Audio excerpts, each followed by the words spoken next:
Dry fruits দিয়ে oats smoothie বানানোর জন্য আপনার কিছু ড্রাই ফ্রুটস লাগবে। এখানে আমি যা ড্রাই ফ্রুটস দিয়েছি তা না দিলেও কিছু ড্রাই ফ্রুটস হলেও হবে।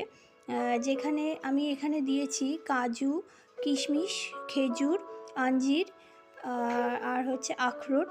এগুলো আমি রাত্রিবেলায় ভিজিয়ে রেখেছি এবং সকালবেলায় উঠে আমি 2-3 চামচ ওটস এবং তার সাথে কিছুটা চিয়া সিডস দিয়ে 1-2 ঘন্টা মতো ভিজিয়ে রেখেছি তার দুধ দিয়ে, এবং ড্রাই ফ্রুটসটা আমি জল দিয়ে ভিজিয়ে রেখেছিলাম। এবং সকালবেলায় দেখুন ড্রাই ফ্রুটসটা কেমন ফুলে উঠেছে। এবার এই দুটো দিয়ে আমি একসাথে মিক্সার গ্রাইন্ডারে দিয়ে ভালো করে পেস্ট করে নেব। নিয়ে রেডি হয়ে গেল আমার ওটস স্মুদি। এটা আপনার শরীরের জন্য খুবই ভালো, একদমই পুরোই অয়েল ফ্রি, এবং এটা আপনার স্কিন, হেয়ার সব কিছুকে ভালো রাখবে এবং ওয়েট লসে অনেক হেল্প করবে।